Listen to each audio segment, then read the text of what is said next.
What's going on, everyone? Welcome back to the channel. It is Epictastic Joshua here. If you are a returning member or a new member, this is going to be my thoughts on Novocaine, which is the latest action comedy directed by Dan Berk and Berk and Olsen.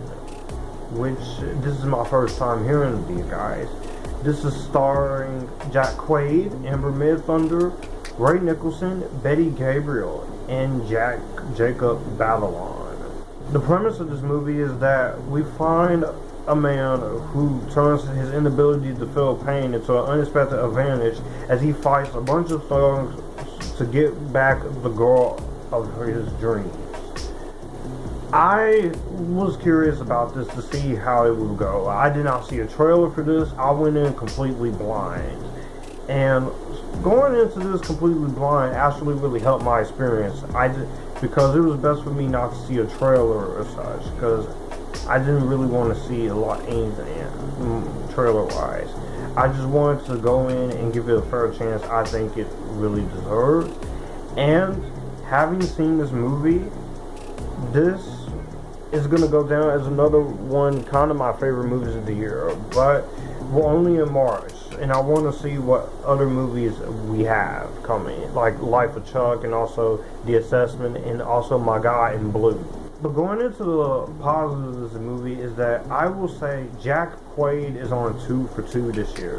I love this guy as an actor. Like I said, I just praised him in Companion, which you can watch my review of that on the channel. He's just great. I like him as an actor. He's really good here, and I think he is fantastic. Like I said, you coming from the Hunger Games until now to this, that's awesome of him. I really like the fact that he's out here making a name for himself. I thought it was fantastic in there. Here, he plays the character, of course, who can't feel pain. He's a bank executive. He starts off a little sheltered, but as the movie goes on, he becomes a complete and total badass. And Jack Quaid just shows he can do action. Now, I know not every actor or actress can do it, but I think he can do it pretty well and make it pretty interesting in his eyes. And that's what I really enjoyed about him. Midthunder. Oh, wow. What a woman, let me just say. A beautiful Native American woman. She's lovely.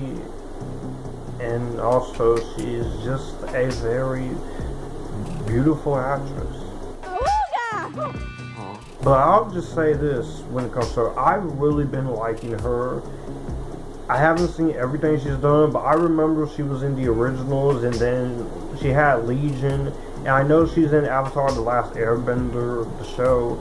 I really liked her in Prey. I know some people didn't like her in Prey, but I honestly didn't have a problem with her. And also, she's 2 for 2 as well, because she's got another movie as well. But I will say, this was actually very good for her. She plays the love interest, usual damsel in distress. But you know what? It's kind of crazy to see a damsel in distress in a movie like this, because I'm so used to seeing girl characters being their own and being awesome. So it was very nice to see that. Nicholson, the son of Jack Nicholson. Wow, he's got some talent in his family. I've seen him. He was in The Benchwarmers. He did Licorice Pizza and something from Tiffany's and Promising Young Woman. So he is out here really making a name for himself between him and the other dog kid of Jack Nicholson. But it's great to see Jack Nicholson got some talent in his family to carry on his legacy. Jacob Batalon, he's kind of playing the usual character like he did in Spider-Man Homecoming, Far From Home, and No Way Home. But I will say he does a very good job in this movie. I liked him in here. He does play that annoying character, but you know what? He makes it fun, and he's at least being awesome here. So I'll give him the credit that he's actually good. This was definitely much better for him than Terror, which really underused him, Avantika, and Larson Thompson's talents. But you know what? They tried, okay? They tried. But here, he does a very good job in this movie. I liked him in here. And the rest of the cast is good here. Matt Walsh and Conrad Kemp. Everyone does a very strong job in this movie, and each of the actors do very nicely what they have. But I was really impressed with Dan Berk and Robert Olsen's directing efforts here. Like I said, they make it entertaining here, but you know what? They have fun making the film, and the directing here is pretty interesting. I very much like it here. So they're able to have considerable charm while also having ways to utilize this concept. So this is not a complete pain to watch, and it's not like you're sitting there being insulted by it. So I definitely did like the direction here. The way they shoot the action is really competent as well. A lot of the humor, for the most part, I thought was mostly funny. I thought I got some good laughs out of it, and it did what it set out to do. It was setting out to be a fun little movie adventure that was entertaining to watch. And this works very well as a nice little double feature for after you watching the Looney Tunes, you'll have something a little more mature ready on the side. But I will say, what this movie succeeds at is succeeds at perfectly, and I very much love the fact that it just knew what it wanted to do and it had fun with it. From a filmmaking standpoint, cinematography looks very good for $15 million. It's great to have a mid-budget movie that doesn't have to cost a lot. So I will say they really did do a strong job in terms of the directing here. I very much really liked a lot of what the direction is going for. And I will also say I definitely quite liked the editing here. It's 118 minutes. It gets you straight in, gets you straight out. So you ain't got to worry about wasting no doubts. The editing here is all pretty interesting. I very much like the way the film is filmed, and you're getting what you're coming here for. So they definitely don't shy away from it. Music, of course, is pretty entertaining to listen to, but I also like some of the soundtrack choices here. And it combines its themes of romance and comedy and action thriller very well. And I laughed here. Like I said, comedy has been killed, but you know what? Getting some movies like this to remind me that comedy is still out there makes me really just be grateful for what we're getting. So I definitely really enjoyed the fact that is actually a great opportunity to see that comedy, it can still exist in the best way possible. In terms of some issues, like I said, there's not much issues I'll go over. I'll say, for one, I will say the villain was not great in this movie. Now, Ray Nicholson is good here, but I really wanted something better for him as a villain. He's not the worst, of course. He does a good job.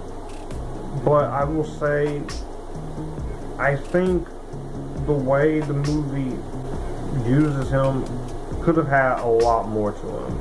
I also will say there are some moments of comedy that weren't always working for me here in some moments. And also for some people, this concept of a character who is not able to feel pain is gonna annoy them. I know some people won't enjoy it as much as I did, but you know what? I was willing to just sit here and give it a fair chance, and giving it a fair chance, I did like it. So that is something I really was enjoying here. And also, I will say another issue is that I will say there's maybe 5 minutes where it overstays its welcome at 110 minutes. While it's well paced and very good well paced, I'll add that, I will say there's just a few moments where it just stops. But you know what? I get it. You want to give us a little bit of a breather there. In conclusion, I had a very fun time with this movie, and this was actually very entertaining to watch. I very much liked a lot of what this movie had to say. It was good. The action was great. The directing is good. Jack Quaid is 2 for 2. Amber Midthunder, I love her. She's good here.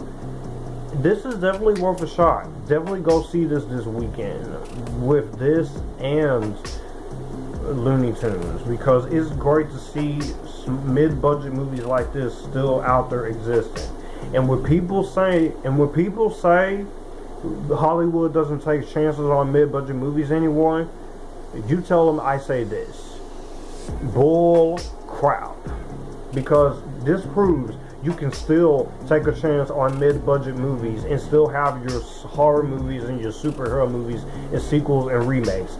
And to quote, I'm going to paraphrase what Cody Leach said when he talked about Better Man in his January wrap-up. Do you want studios to take a chance on something like this, or do you want to keep getting the same thing? It's time for everyone to shut up and pick a lane. Or, in my opinion, I think we could have the best of both worlds. I'm going to go ahead and give Novocaine an Epictastic. Well, that's going to do it for the video that you just watched. If you want to see more, my channel icon is up here. If you want to see more content from me, all my social medias are right here in this end card. I will also leave a playlist and a video here for you to see what the channel is about. As always, acknowledge me, stay Epictastic, join the Epictasticness, and you guys keep it cool.